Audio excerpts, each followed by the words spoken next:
At this time, we would like to recognize this evening's sponsors for our 6th annual Celebrity Sports Night. Please stand when your name is called to be recognized. Hold your applause until the end.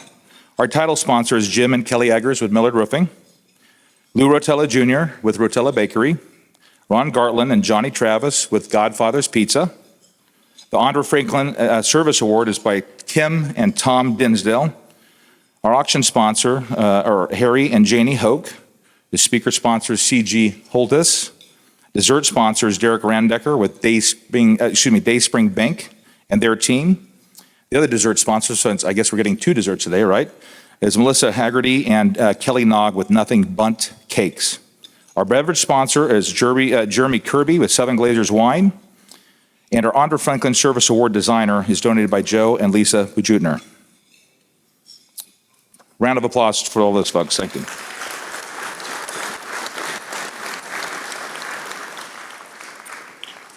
It's very gracious that the 3 speakers have made time in their schedules to be with us today. So I'd like to recognize them. They can stand up and do whatever they like, but I'd like to give them applause. Troy Dannon, thank you very much for coming. Marcus Blossom and Adrian Dow. Thank you very much for your time today. It really is a big deal to us. We feel honored to be partnering with 4-year colleges and universities across the great state of Nebraska. Please stand when recognized and hold your applause till the end, please. Chadron State, all the way from Chadron. I know Manny's here, I saw him earlier. York, Wayne State, Hastings, Bellevue, Creighton, UNO, UNL, and I've got Myron Plotchuk in the back there at the UNK table. Myron. We thank you to all the schools that are here today. Thank you very much.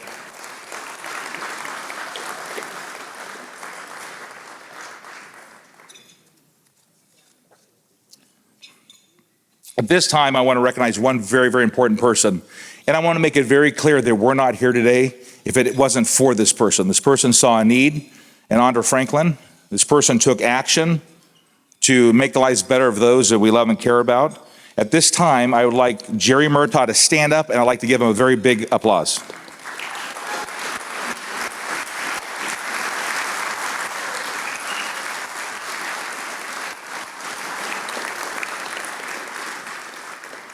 Jerry, thank you very much. We love you, buddy, and I hope you're pleased with how this is going. So I'd like to continue on with the rest of our board here just very quickly. Karen Gustin, our vice president, is unable to be here today. Our treasurer is Bill Hammock. Bill, please stand. Our secretary is Monty Kratzenstein. Please stand. I think, Monty, you're over there. Our member at large is, I know, a guy by the name of Bruce Rasmussen. I don't know if anybody's heard of him. Bruce, please stand up and be recognized. There he is. Another guy I don't know, Eric Crouch. I don't know, Eric, could you stand up for a minute? Tom Dinsdale, you got to stand up, buddy. Come on now. And Boyd Epley, I don't know if you're lifting weights or if you're here, but please stand up. Boyd, where are you?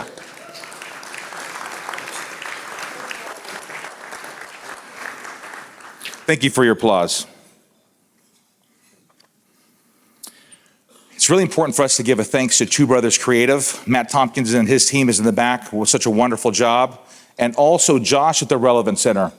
They're not paying us to create an ad here, but if you're looking for an event here, just look around. Beautiful video boards, a beautiful stage. You can put a lot of people in here. Josh, you are a class act, just like Matt Tompkins with Two Brothers Creative. Thank you very much for everything you and your team are doing for us tonight.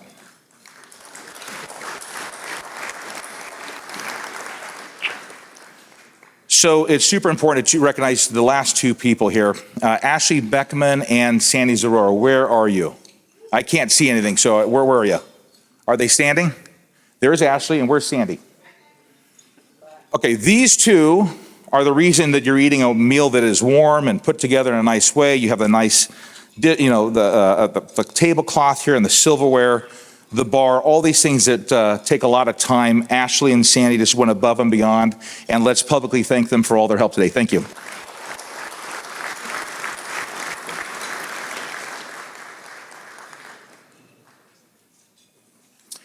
Before we get started here with the recipient section, I do want to remind everybody we are a 501c3 nonprofit. And so whether you bought a table, whether you do something at our silent or live auction, or a pledge or text to donate, it's tax deductible.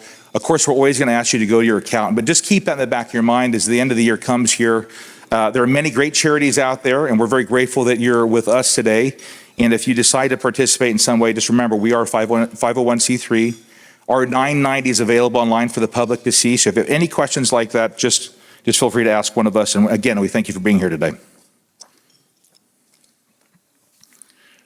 So we move on to the recipient section of the program. Since our founding in 2014, the Nebraska Greats Foundation has issued over $1 million in grants to current and former athletes in need. I'm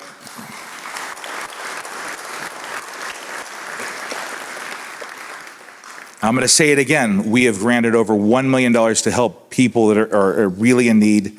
And we're really, really grateful for that, because in Nebraska, that's what we do. We take care of each other.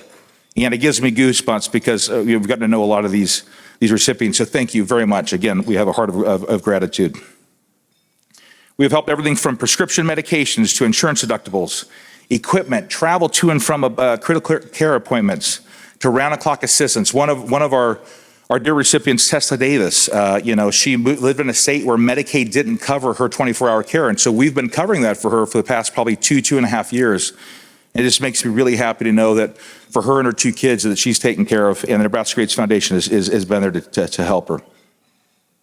We never provided direct subsidy to any of the applicants or our recipients. We simply reimburse providers for approved services. It's what Nebraskans do. It's what family does, and we are family. Learn more about our foundation, the nebraskagreatsfoundation.org. And now we'll go to a video.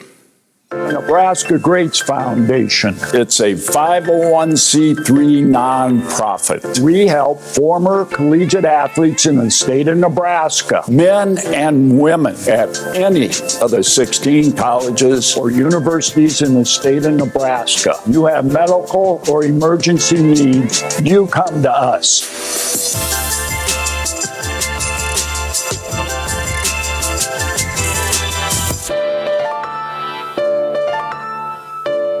You know, when you're a student athlete and you finish your playing days, you always wonder what's there afterwards, what happens next, and what services are provided and available to you. It's a great statement to the student athletes that whether they're still competing or not, they are a part of the family. And when a part of your family needs help, you're there to help them. Those student athletes gave so much to the schools they played for, but what happens to them afterwards? It means a lot, because I know many players that I played with that were even before me and after me that could really use the Nebraska Greats Foundation. The need is real. There are some people that are on their last dime that need help to cover their medical expenses. I think there is this misperception out there that all the athletes don't face challenges. And the reality is the athletes that are playing sports at all the 16 colleges here in the state, some of which are doing it and they're paying for their school too. So they're not on scholarship. They're not getting any financial help. One of your teammates is in trouble. When one of your teammates needs help, it's your responsibility to help them. It's hard as an athlete to want to say, hey, I need some help.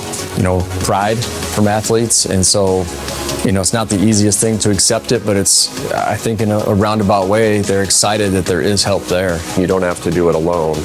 And not only will it impact you going forward, but it can positively impact your family.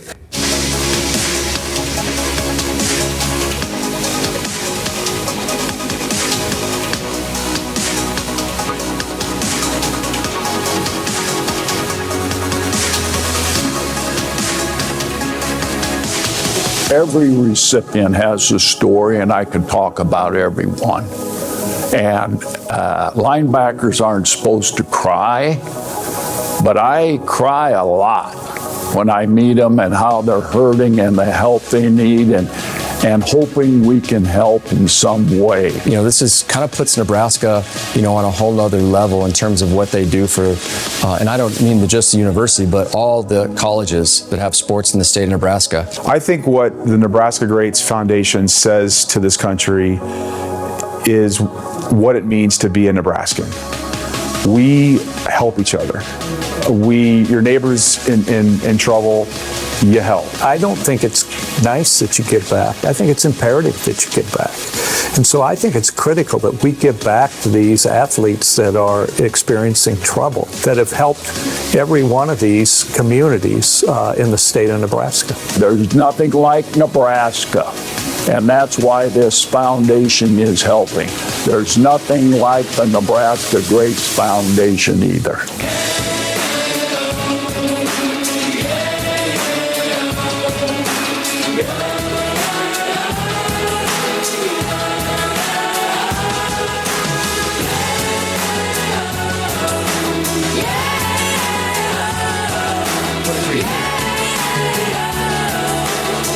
I mentioned Tesla Davis, one of our recipients that unfortunately has Lou Gehrig's disease and is in a bed. Her father is here, and I'd like to recognize him. Gary Oldfield, where are you, buddy?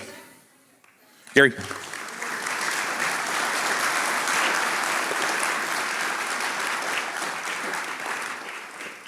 Hey, Gary, we love you, man. Thanks for coming tonight. I hope Tesla doing okay? Yeah, we love her, man. Give her our best, please. Okay, this time I'd like to introduce one of our board members. His name is Monty Kratzenstein. Monty, please come out. So Monty and I have been friends for a while. We've served on the board, and we recently elected him to be our new interim executive director. Let's give him a round of applause.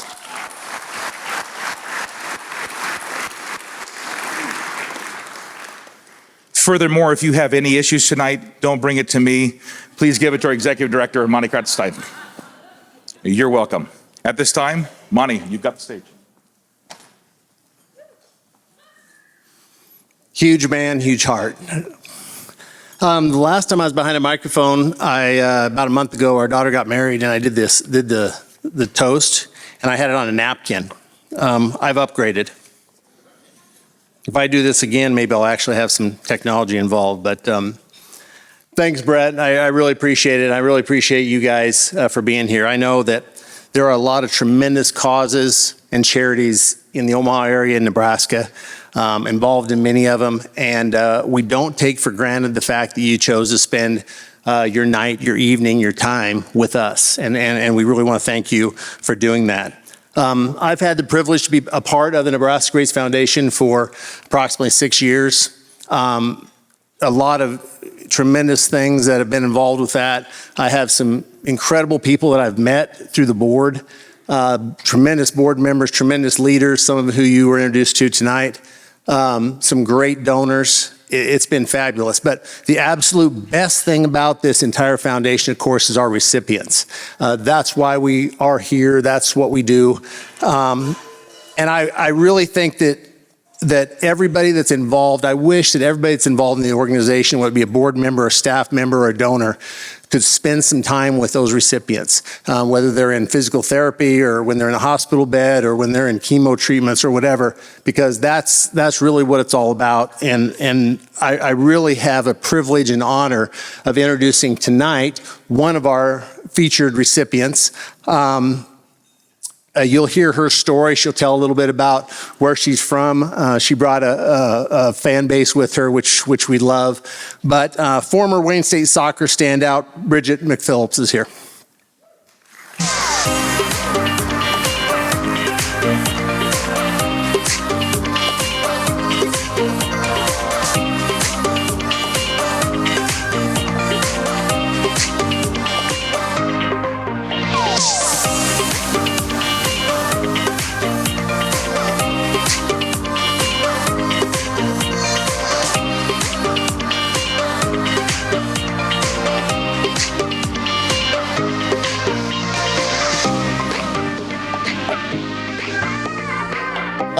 Welcome.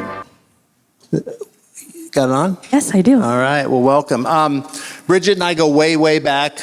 Actually, not really. About a month ago, Yeah. I had a chance to meet Bridget as one of our recipients and met her wonderful family, and we got to talking, and as Nebraska people do, we started talking about people we know, and pretty soon, you know, my son and her brother play pickup basketball together, and it's just, you know, one of those types of things. It's really, really pretty cool. But Bridget, welcome. Thank you for sharing your story.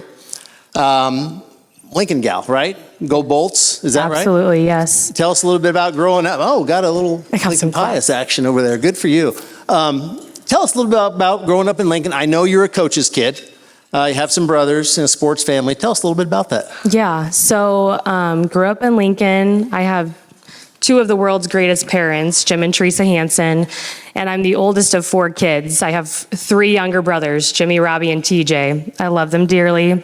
It was a highly competitive childhood. I was the boss because I was the oldest, but we did a lot of sports. And yeah, really, well, we have a huge family that's been involved in athletics. I had two grandfathers that played collegiate football, and my dad, a coach's kid, and I coach myself now. But my love for soccer really started at such a young age.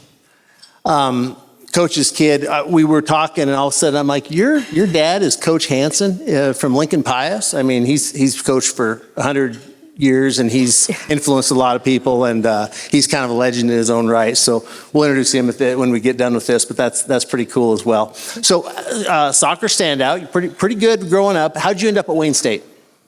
So just like, well, I'm a school counselor, so I do this every day with college visits and helping kids find the right fit. I had looked locally, I would say, well, within a couple hours of Nebraska when it was time to decide where I wanted to go to school. And, but one summer I decided to take a recruiting trip to North Dakota. And I found out. Was that in January? It didn't matter. I found out it was really far away and it was really cold. And there may or may not have been tears on my mother's eyes in front of the coach talking to them. I'm still a little mortified, Mom, sorry. But after that, no, I really realized that family is such a big part of me, and I wanted to go to a school where my family could go and support me, my family and my friends. And so I really started looking around and at colleges where it was like the highest level where I could contribute on the field and compete. Mm-hmm. And Wayne State was the perfect fit. And so many good relationships, like a lot of you can probably relate to, that are lifelong. But I can't speak highly enough of Wayne State just in general. The school and the community is like a family, and they support you no matter what. One of the greatest things, and Bridget mentioned this when we were in the back, she talked about coming in here and how cool it was to see all the recipients and the banners and that sort of thing. And when this foundation first started, it kind of wrongly was like a Husker sort of a thing. And that is not what it's about. And one of the things that we love about the organization, we love about the foundation, is that we have recipients and we have donors from all over. And so you're a perfect case as far as that's concerned. So you're playing soccer at Wayne State. Tell us a little bit about your soccer experience. It was fantastic. You get to two-a-days when you first start, and you just bond with those girls. And it doesn't matter, where you're from or what you major in. You just are there every waking minute together for like those first 2 weeks. Lifelong friends. Yes, yeah. Mm-hmm. And I still keep in touch with them. And they just, it's a little family in and of itself. You mentioned that you're a counselor now. Where do you live? And tell us about your family. I have an absolutely phenomenal husband. His name is Zach. We met at Wayne State, so that's another shout out to Wayne. But for the last 8 years, we've lived in Columbus, Nebraska, and we both teach at SCOTUS High School. I'm a school counselor. I love my job. I am so passionate about it, and every day I look forward to going. But we have a 7-year-old first grader. His name's Maverick. A 5-year-old pre-K. Her name is Gloria. And then my baby is 2.5, and her name is Blair. And if any of you, Blair is signing autographs over there in the corner. We had a little bit somewhere. Of a daycare hiccup, and so one of the children, are here. And she's the prettiest one. She's the prettiest one here, by the way. Yeah. So talk just quickly about your diagnosis and your treatment and maybe how you heard about the Greats. Yeah.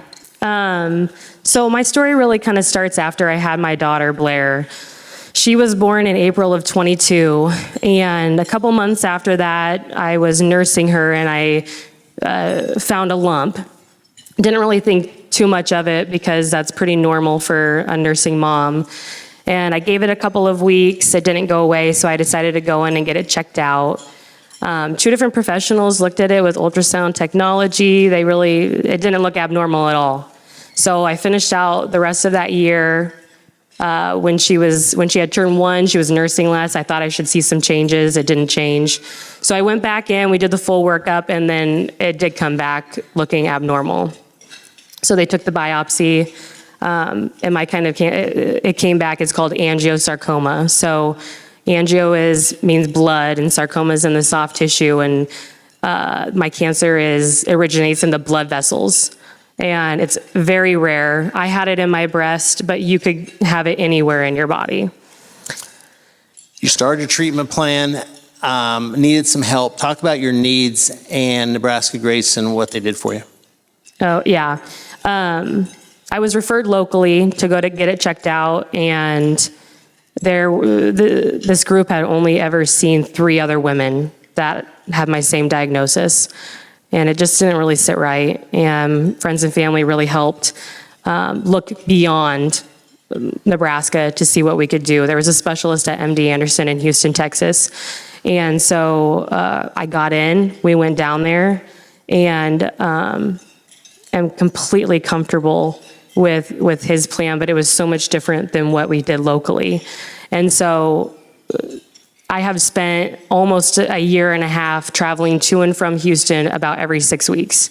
And so you can imagine the financial burden that takes on top of the medical bills. And so really, Nebraska Greats, it wouldn't have been feasible. One of the things we take pride in is that we handle and are very flexible as far as taking care of people in need. And it's an easy process. I hope you found that to be the case. Yeah. I would encourage anybody, we're going to be around here toward the end, you and your family are going to be here. Our main goal is to have you get to meet Bridget. She is a perfect representative of what we're here for. She's the why, and we really appreciate you sharing your story with us. Thank you very much. Yeah. I appreciate it. Please help me welcome a family that is synonymous with the state of Nebraska, and they have been so fantastic in the relationship with the Nebraska Greats. We'd like to recognize the Dinsdales, and we'd like to welcome Tom. Kim is here as well tonight. Tom is an active board member with the Nebraska Greats Foundation. The Dinsdales are passionate philanthropists who support our mission. Please welcome the Dinsdales.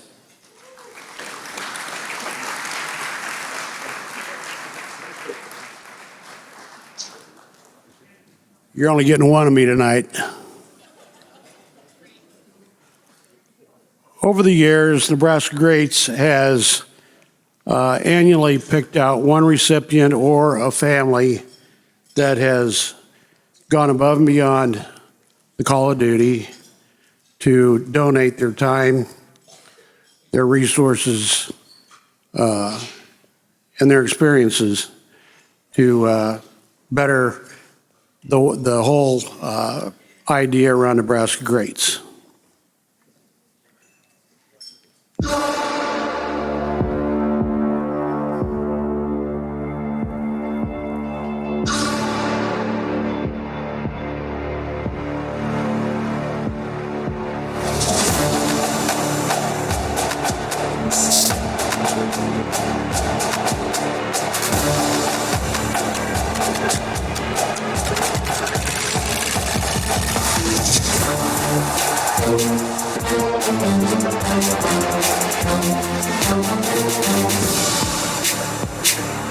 There they are again, folks, in that formation that worked out for so many years, but we just stopped doing for some reason. Okay, Crouchy gets the ball. One man to beat, and holy just murdered that Iowa player.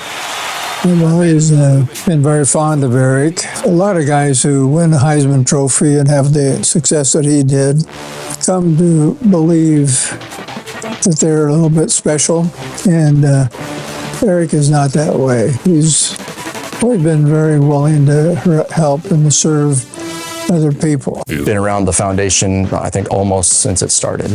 I think it just comes down to, wanting to reach your hand out and say, man, what can I do to help you? So you've been a great role model and a great example of the very best in all the players I think that we've had around. When you have an athlete that's out there that needs that help in growing the awareness of this foundation, I think is real important. I've had teammates, that have gone through some very big struggles. Willie Miller, dear friend of mine. Willie's told me many times, say, I'm lucky to be here. If it wasn't for the Nebraska Greats, I don't even know that I would be around. When you hear those words, you kind of go, wow, there was really something here. And it's not just one or two, but we've helped many, many athletes now. I know that Eric is one of those guys that led by example. Seems like any time that we've ever called on Eric to do anything, he's been very willing to do so. 10 years from now, it would be nice to have, see this thing kind of just multiply, where we're helping several athletes at every one of the colleges. I know for a fact that there are many at each one of these colleges that are struggling somewhere with their emergency or medical needs. That's what this foundation can do. And being part of this foundation for me just means a lot to be able to help the whole entire state. I think Eric is certainly somebody who'd be very deserving of that honor. I think Eric is one of the most likable guys that I know.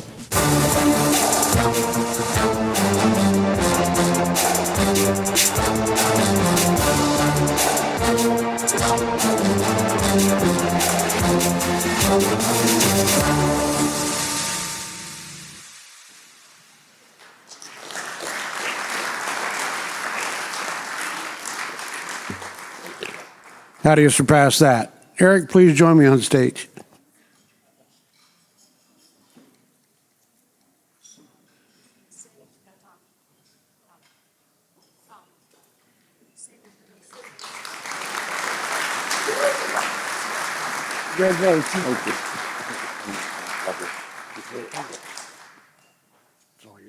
Mike is mine. How are you guys doing? Well, it was pretty cool to watch the video backstage of Coach Osborne and be here with Coach Solich tonight. And Pam, this is awesome. I appreciate you guys being here. We're here to help recipients. That's what we're doing. I appreciate Murtaugh reaching out to me. I really do, because it's been a pleasure to help athletes that really need the help. I think I first started with David Hum. We went out to Vegas and helped David Hum, and we raised a lot of money to help David Hum. He was in a bad spot and needed a lot of help, and that's what it triggered me to think like, wow, we can really make a difference with this foundation. And we have. It's been spectacular. Willie Miller, a fullback of mine, another recipient that we've helped, and it's changed his life. I really want to make it brief tonight because I know we have a lot of fun topics to get to that I know people want to hear. So for me, honestly, just thank you guys for being here tonight. I really want to thank Troy Dannon, Marcus Blossom, and Adrian Dow for being here and really sharing the stories that we're going to hear tonight. You guys, have tough jobs right now, and we appreciate you being here and being part of this and talking about the ever-changing landscape of college football. Bridget, I think I just want to thank you for your courage and getting up there and talking tonight, meeting your family tonight. It's been special for me. Frank and Pam for being here. What a special evening for me to have you guys around, and I really look forward to seeing you guys again in December for the College Football Hall of Fame. What a special night. I'm excited about that. Board members, thank you guys for everything that you have done. You guys have led this. Again, we thank, you can't say enough thanks to the people that have really made this foundation continue to grow. We need you guys here to continue to talk about the Nebraska Greats Foundations to people that you meet. Spread the word. It's a great foundation. We're making a lot of progress, and people are getting the help that they need, but there's a lot of recipients that still need help. So we would appreciate your kind words. Board of directors, like I said, you guys are making huge impacts. Sandy, Mike Dobbs, the Jim Roses that got us to this part. I mean, there's just been a lot of people that have been part of this. Ashley, she's been new, a huge help to us. Matt Tompkins for what he's doing on the video and social media side. It's just, again, and I want to say a special thanks to, and I see Josh sitting here. What's up, man? Yeah, what are you doing, man? Good to see you. Thank you. Oh, are you? Well, come sit at our table. I guess we're close to each other.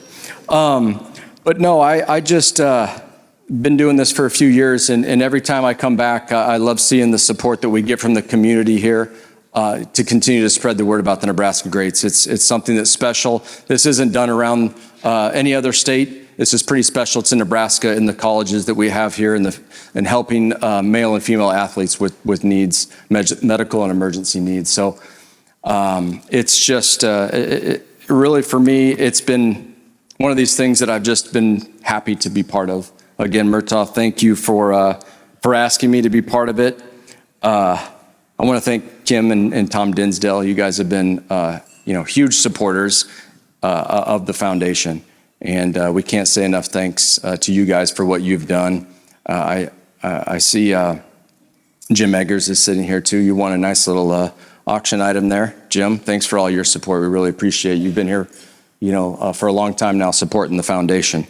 And all you guys, I'm sure there's many of you out here that have been continuing to support the foundation. Thank you so much. I want to also thank my wife, Nicole Crouch.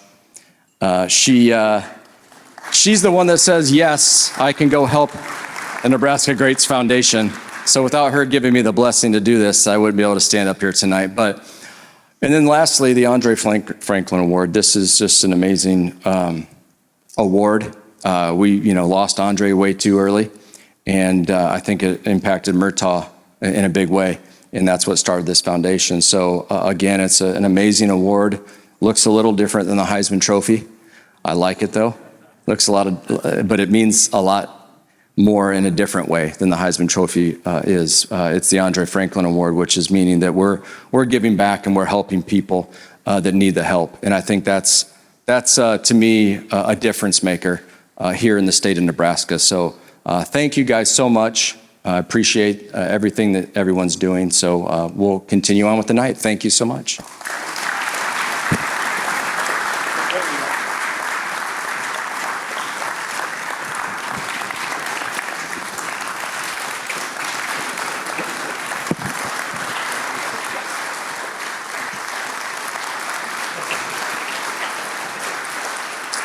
You may have seen who snuck on stage. As Eric mentioned, he is in the College Football Hall of Fame. It is my honor. You cannot tell the story of Nebraska football without one of the newest inductees into the College Football Hall of Fame, Coach Frank Solich. You guys want to sit down? Let's sit down. When we have two Hall of Famers, we can't let them get away without a little discussion. Coach, if you want to sit right there. Middle, my time with Coach Solich, I know that he is super talkative, loves talking to the media. But congratulations, going into the College Football Hall of Fame. You are synonymous with Nebraska football. How did you find out that you were going into the College Football Hall of Fame? Well, actually, Coach Osborne broke it to me. He gave me a call and said, congratulations on going into the Hall of Fame. I said, Coach, are you sure of that?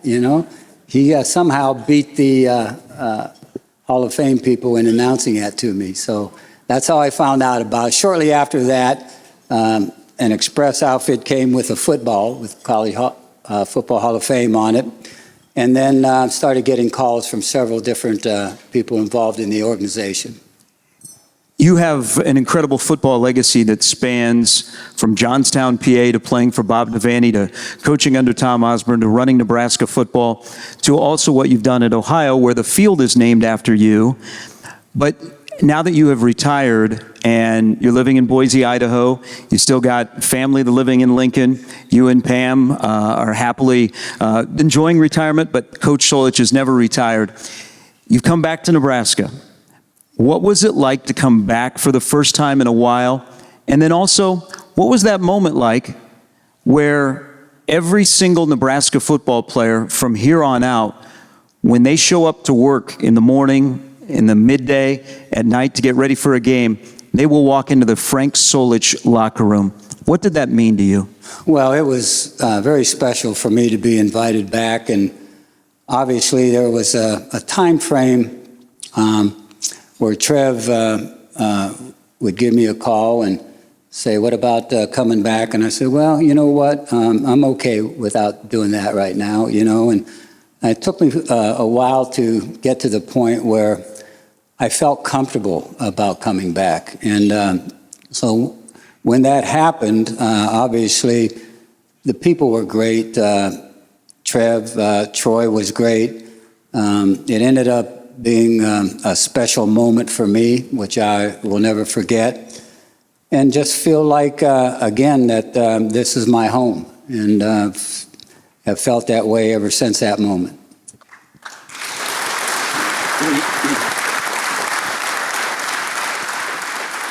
Eric, you were your entire career the quarterback for Coach Solich, culminating with a Heisman Trophy. But Might have been a running back. Yeah. Could have been. You'd have won the Heisman at that, too. But early on in your career, you may not have stayed here. What did Coach Solich mean for you staying at the University of Nebraska? Well, again, just the honesty. I think the opportunity to play football at Nebraska and really telling me that I was going to be a big part of this. I think as young kids, and especially now, I mean, there's a lot of us that, especially myself and others, that have felt like maybe there was a better opportunity. But having those good conversations and being able to trust your coaches, I think, is important. And obviously, I trusted Coach Solich. And really, it was a difficult time. But, you know, they were right. They were going to give me an opportunity to get on the field. And when I did that, you know, kind of the rest was history. So let's talk about one particular moment which you two will be entwined in the history of Nebraska football. One of the more iconic plays of all time is about to turn 23 years old. Black 41 flash reverse against Oklahoma. It is one of the moments that might be the loudest that Memorial Stadium has ever been, when you caught a touchdown pass from a left-handed quarterback, which was not easy in Mike Stunts. But before we get to that, can we clear some things up that maybe 23 years later we can get to the bottom? Was this taken out of the game plan before Saturday's game against Oklahoma? Did I hear correctly, Coach, that it wasn't being run well during practice, so you and Coach Gill decided that maybe on Friday we shouldn't have that in the game plan? Well, you usually have everything in the game plan, just because if you're going to need it. Yeah, you know, it was up in the air a little bit as to whether or not it was going to get called, but the situation was right for it. You know, I don't think there was any question that the timing of calling that type of play is really, really critical. And we needed to get a first down in order to do it. You know, up above in the booth, they were yelling at me to call it now, and I held it off for a little bit. I said, if we get a first down, we'll run it, because it's a first down trick play. And obviously, we ran it, started to run it to the right with Mike then on the reverse coming left. He's a left-handed thrower, was a quarterback for us. And, you know, Eric was running down the sideline, and Mike really made a great throw. But Eric didn't spend much of his time at Nebraska catching over-the-shoulder throws. So as that ball was coming to Eric, I knew it was perfectly thrown, but it was still going to be a tough catch. And there was no pressure.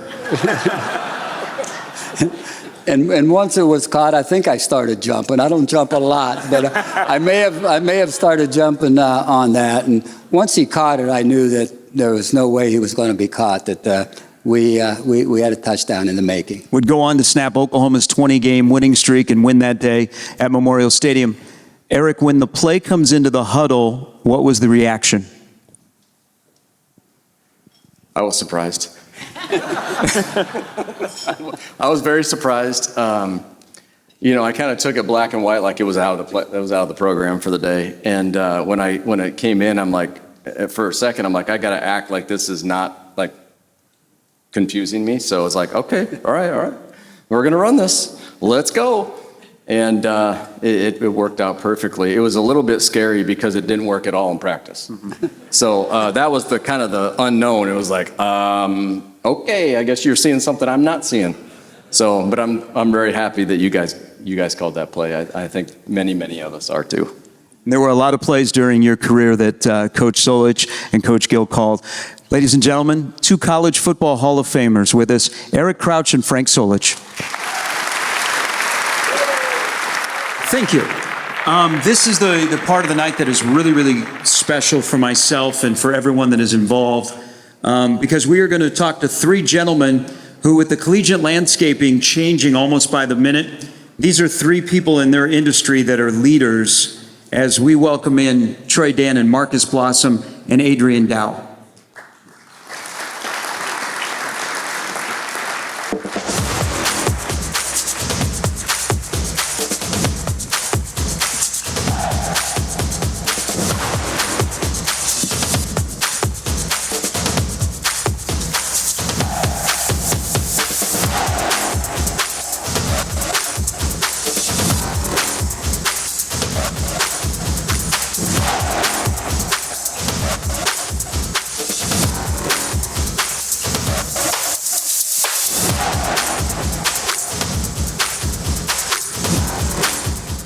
Nebraska Athletic Director Troy Dan.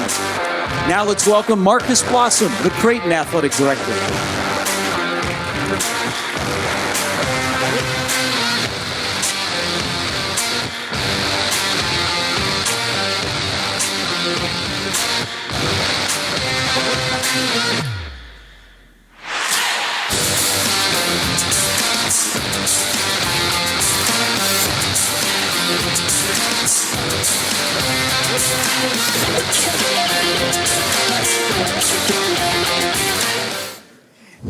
The Athletic Director of Omaha, Adrian Dow.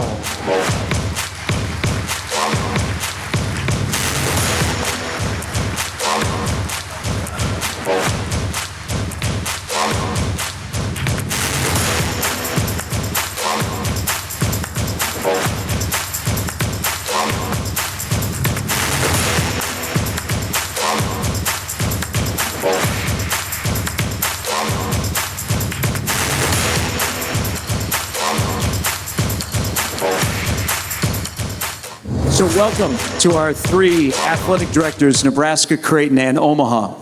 And I think this is a first. Troy got here in March, Marcus in 4 years, Adrian into his third year. I think there's the first time we've all been together, well, including me, all together here on a stage. So this is a big night for us. I think in sports, we hear, well, how did you become a coach? Well, my dad was a coach. That's so I went into coaching. I'm always curious, and I think it starts to tell the story. How do you go from being athletes, being involved in sports, to being in charge of athletic departments? You're growing up in Marshalltown, Iowa. You're thinking, man, maybe I want to be a doctor. But what people may not know, Troy used to be a basketball and football official, so he wore the stripes. How do we go from maybe being a doctor, your parents are excited, to getting into athletic administration now as the athletic director at Nebraska? Well, in general, when you can't do it, you administer it. So my path from being a bad athlete was to find a way to get on the field, because when you love it, but you can't get on the field. So I kept finding ways to be involved in ways that I loved it. And you know, I started working with the high school association. But honestly, there's a guy here, Bruce Rasmussen, who I've done this is 16 years for me as a Division I athletic director. Bruce is the best athletic director I've ever been around.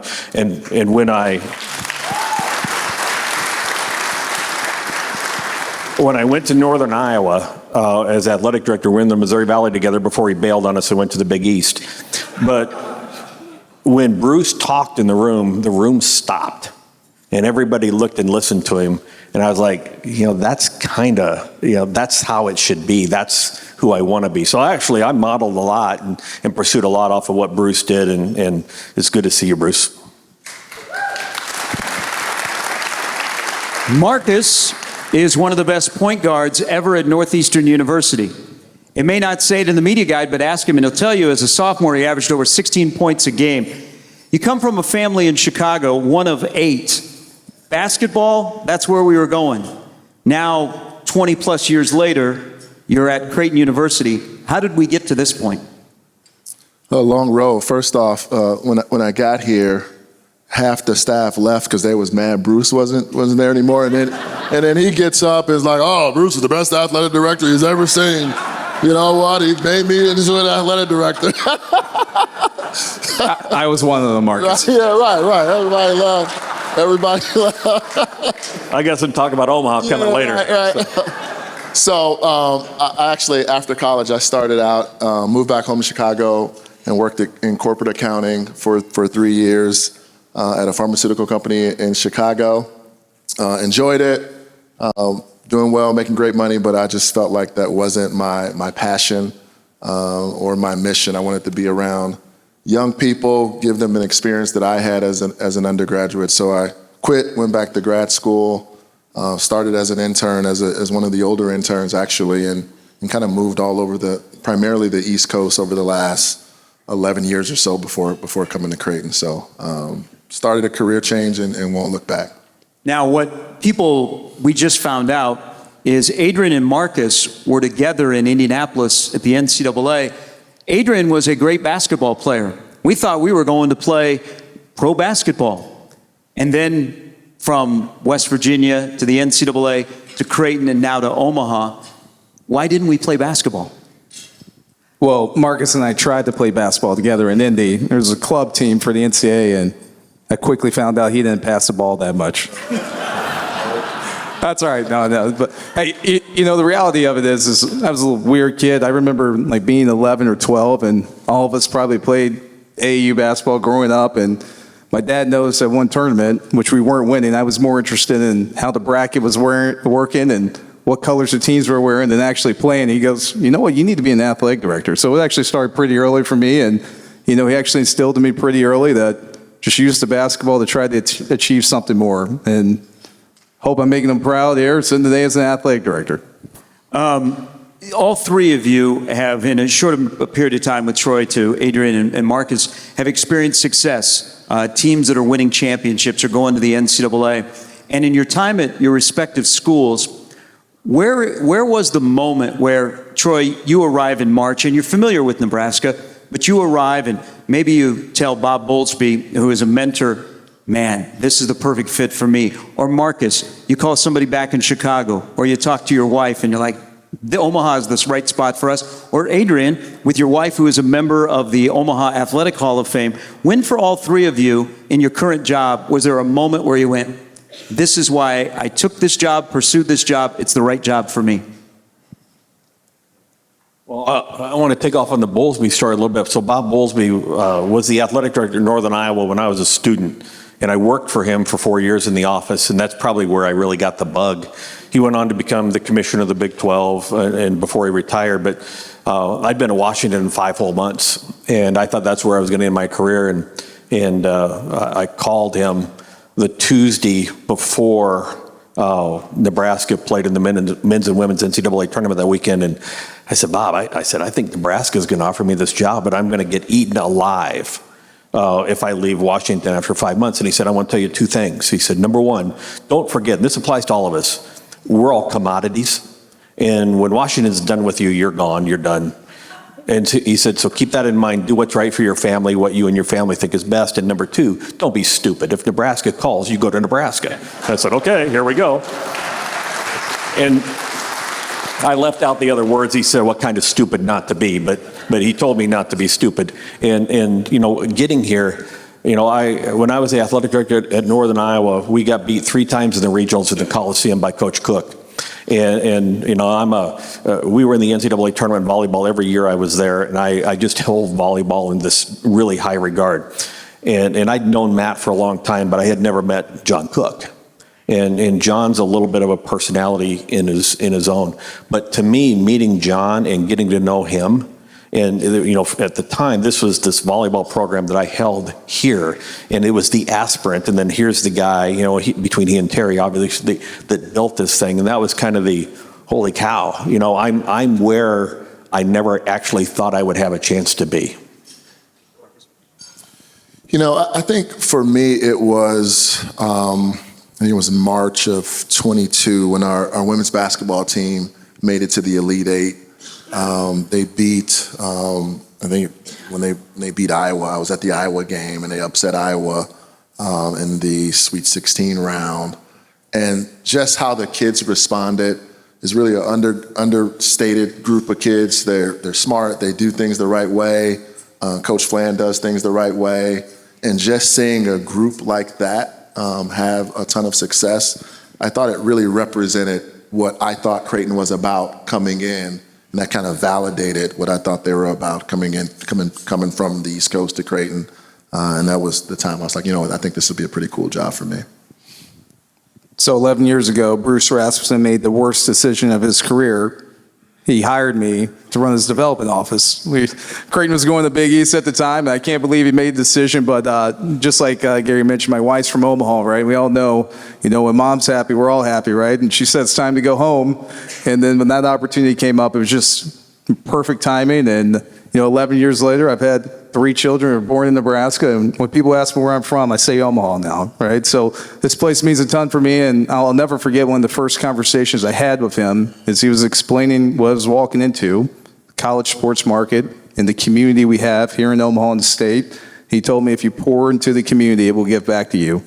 And I learned that pretty early on, and that's why I think all 3 of us are really, really privileged to be here. There are quite a few former athletes that are in attendance from all the respective schools. Yes.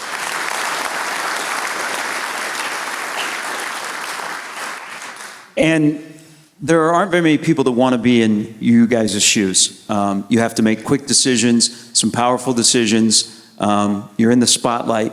But the one thing that is most important, because I know you guys take a lot of pride in this, is the student-athlete experience. And I look throughout here, and we have a lot of former athletes that have attended Creighton, Omaha, or Nebraska. How do you, and this is open for all 3 of you, how do you go about creating the experience for the student-athlete that they'll first get their degree and will never forget their time at their respective school? You know, I think it starts with the coaches. They interact with our students the most, the coaches, the athletic trainers, the academic advisors, and they really treat them very well. Obviously, we guide them and tell them what's most important. But we have some great coaches that they win a lot, but that's not their only goal. Their goal is to develop relationships with our student athletes, to guide them during their 4 or 5 years at Creighton, and to make sure they have a great degree. Mac and Kirsten and Flan and the rest of our coaches, they really recruit great kids. They mentor them. They nurture them. So I really think it starts with them. Well, think about this. When people say they wouldn't want this job, and you know every job's got this, right? But when I go in the morning, there's 555 student athletes. Every one of them wants to get better that day. They show up if they're sick. They show up if they're tired. It is a priority for them to raise their hand and be involved. And at the end of the day, they want to be better than they were when the day started. And think about whatever job you have in life, that is not what an office looks like. That is not what anybody's place of employment looks like. So it's a pretty cool place because everyone is extraordinarily highly motivated. And if that doesn't raise your own level, then you're also in the wrong place. So one, it's a great place to go. But 2, if you think about the actual job, you know, we play Indiana Saturday, and I was just with Matt, we don't control the outcome of the game. We can influence the outcome of the game, but we don't control it. We do control the experience of the students that are inside the program. We don't just influence that, we control it. And so it's throughout life and whatever we do at any place you're successful, you control the controllables well. And so for us, For me, for our staff, we have 335 people that work in the department, maybe 350. I don't know if Tyler Kai over here hired more people today or not, like he tends to want to do. But everybody's sole focus and motivation is to control and provide the greatest experience for everybody to enjoy. So, this is a great place to work. And there are things that in the windshield and rearview mirror where you just, oh my God, I can't believe we're dealing with that. But boy, I can't imagine wanting to deal with anything else. I think it's really, really easy for us to get in the echo chamber where we really start making decisions and we don't actually ask our student athletes. And so one of the things we've worked really, really hard at UNO, and I got to give kudos to our student athlete success team, we spend a lot of time actually meeting one-on-one for student athletes and hearing, what's important to them, what's impacting their experience positively, negatively, and it's been an incredibly refreshing process hearing, even as we dive into this new world of college athletics, they're still in it for the right reasons, right? They still want to get an education. They still understand that college athletics is their opportunity to a better life. And it helps us and has helped us guide our decisions to remember, especially now more than ever, college athletics is really the greatest human development tool, in my opinion, that we have in our society right now. There's so many former student athletes that are doing incredible things right now. And if we're doing this well, we won't lose sight of that and help them achieve their goals for what's important after they actually play ball. I would say one more thing. With all that said, this is all great. No one since I got here has asked me about the football team GPA. And no coach has ever been hired or no coach has ever or been retained because of the academic success and graduation. And so, at the end of the day, this is still about winning. Now, we want to win holistically. We want to win in all these ways, but we're all measured by what happens on the field. All of our jobs are measured by what happens on the competitive field. So while the holistic part is really important, and at the end of the day on your tombstone, you will be remembered by what type of experience you provided the athletes. But from a day-to-day, the job, the accountability we have to our constituents, it's about whether we're having competitive success. We have the Summit League, the Big East, and the Big Ten represented. Adrian, you can start. Where is Omaha a leader in the Summit League? What area of the athletic department do you think Omaha leads in the Summit League? Yeah, I would say off the field, holistic development. I think we've got a lot of assets in our community, and definitely thanks to the lifting of our community and philanthropic community and even Nebraska Greats, we're able to support our student athletes holistically a lot more than our peers that we're competing against, whether we're talking about mental health, nutrition, some of the educational, the professional development opportunities. And believe it or not, that actually makes a difference. If we're getting it done better than our peers in the weight room, if we're getting it done off the field and off the ice better than our peers, that really, really helps move the needle. And actually, it yields itself in competitive benefits as well. I think there are a couple things. Obviously, we have great coaches that have really been at Creighton a long time. They've been successful. But I think the real differentiator for us is the support. 17,000 fans at CHI Health Center, top 6 in the country in attendance. That really attracts student athletes. So these fans not only show up, they give their resources to support us. So I think from that standpoint, from a basketball school perspective, we're probably one of the top 10 programs from a fan and donor support perspective in the country. Boyd Epley's here. Nebraska, if you look at what made the Big Red N the brand that it is, it was Boyd being the first to decide that strength and conditioning, was important. And then you can go along the way to the leaders that have been inside the department of we led the nation in this, we led the nation in, we're the first place to have 100 suites. We were there, right? Nobody else was doing it. Nutrition, we were there. And everybody caught up to us. And so in some ways, the challenge we have right now is we enter this new world of college athletics. This is our opportunity to lead the way. I told our coaches, I don't want to hear what Ohio State and Michigan is doing. I want Ohio State and Michigan's coaches to go to their ADs and say, we need to do what Nebraska is doing. And so we got to quit caring and figure out how are we going to lead. And so we have a huge opportunity. Everybody talks about this as a huge challenge, the money, the philosophy, everything that's different. It's a huge opportunity for us because we earned this brand, and I got Herbie on, so I don't have the end, right? But we earned this brand by doing things best and first.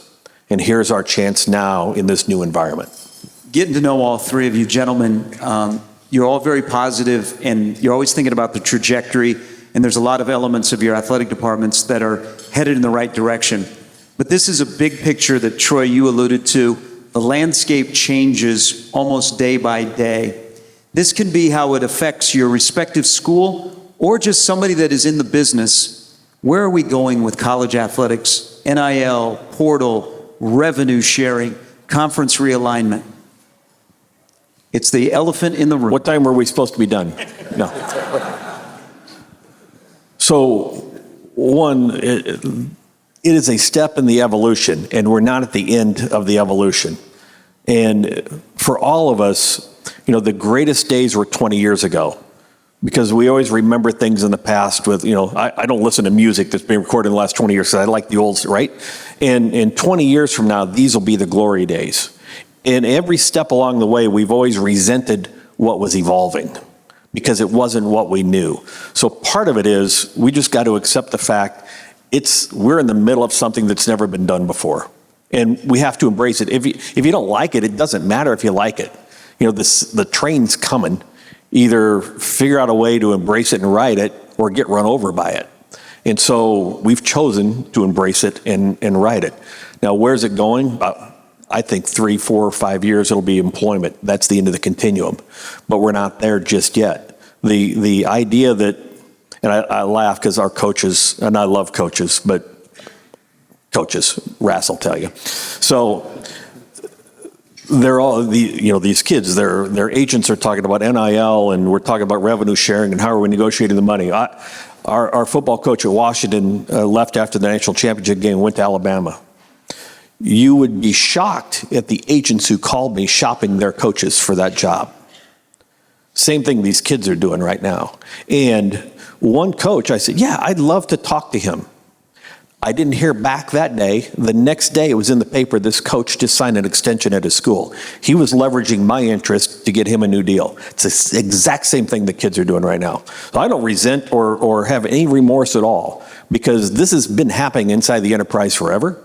And what we decided to do a long time ago, and I'm getting old now, I'm not the young guy, but we decided to try to regulate competitive equity by holding the kids down.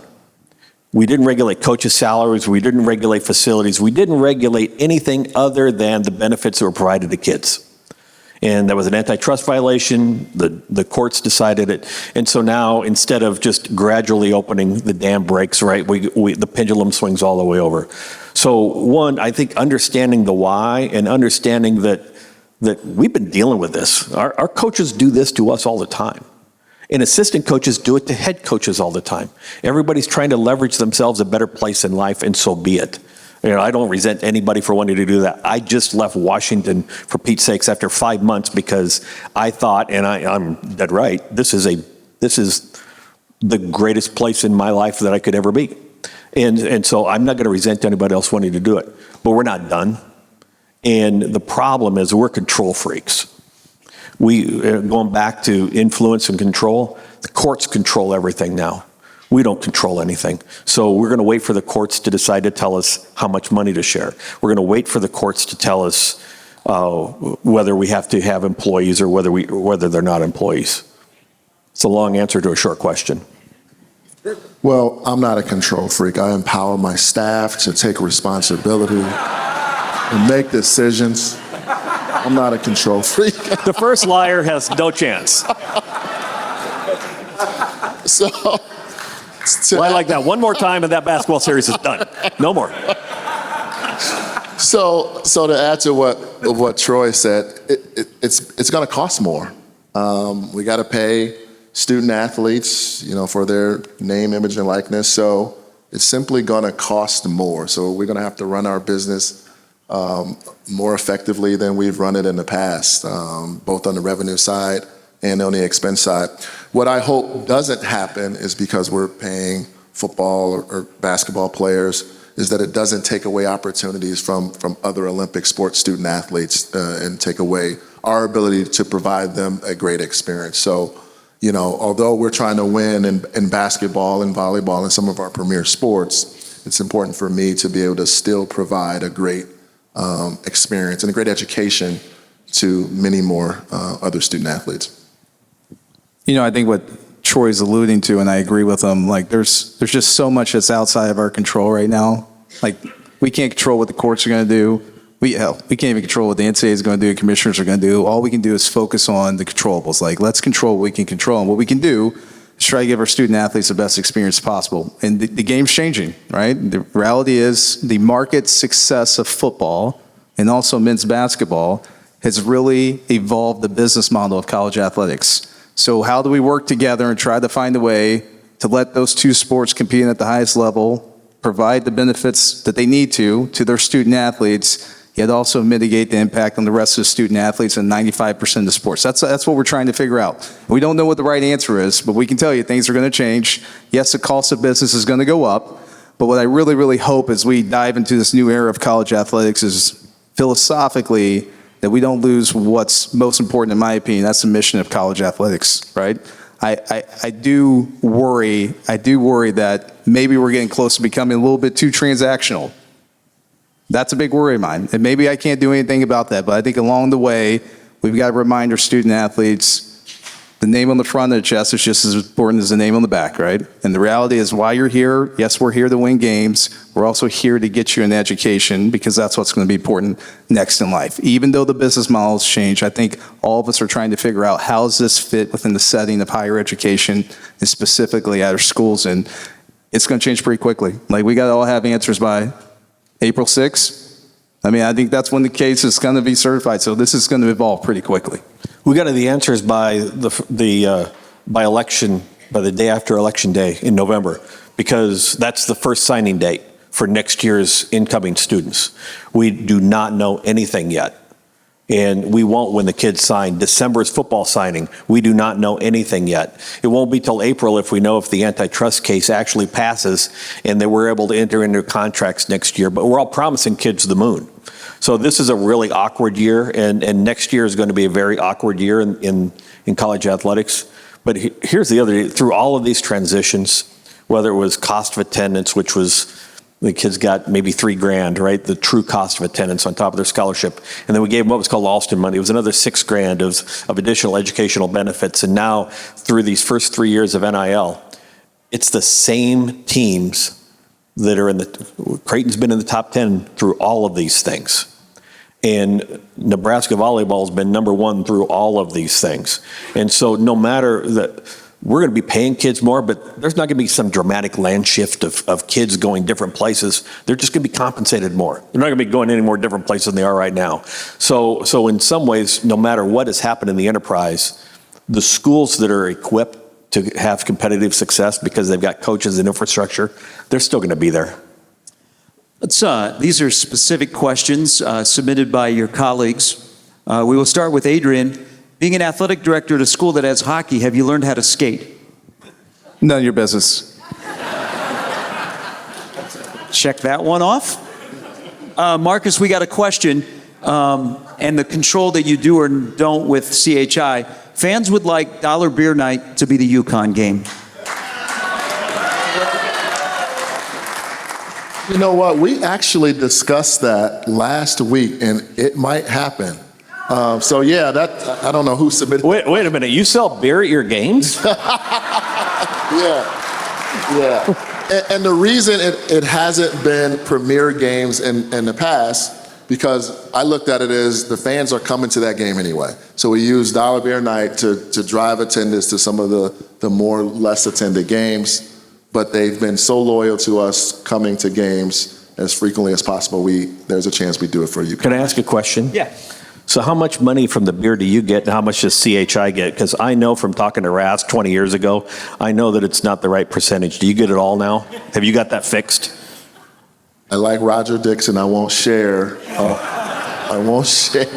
He's a good partner, but the concessions is a different deal, but we do have a good deal with CHI. If you know, you know. I get it. I'm with you. Troy, speaking of beer, we'll be coming into Memorial Stadium. What will Memorial Stadium, and you show up and people are like, what are you going to do with the stadium? Are you going to tear it down? Are you going to have grass? What are you going to do? And you have all these different challenges. A lot of people want to know 2, 3, 5, 10 years from now, What does Memorial Stadium look like that now is 101 years old? Well, I hope by the start of the 28th season, everything's done. We're not all the way through, but the model needed to be reset when I got there. We weren't ready. When I think the projections call for the South End to come down after this season, we'd raise $0. I mean, there was no plan. So we're going to a pretty good place with the plan.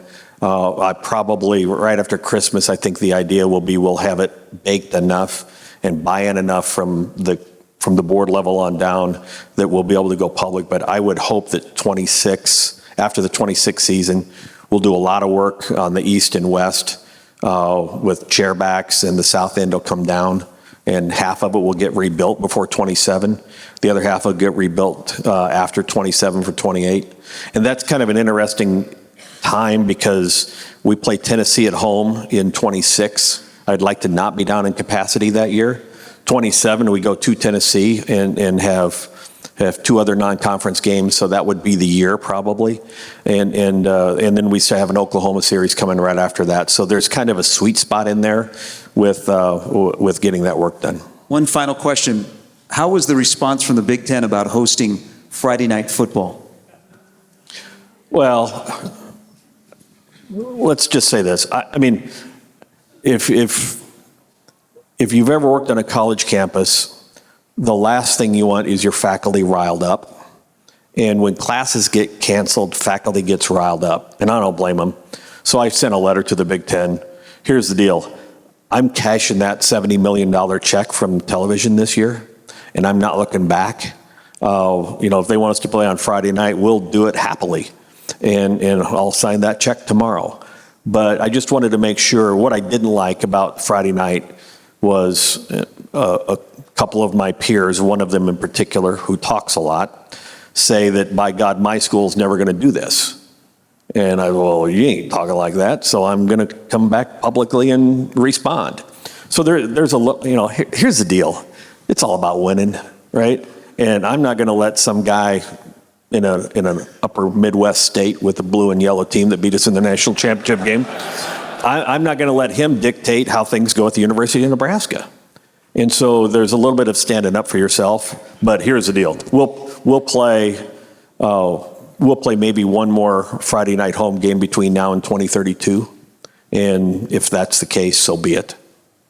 How about a big round of applause? Adrian Dow, Marcus Blossom, Troy Danning. Thank you very much, gentlemen. Thank you.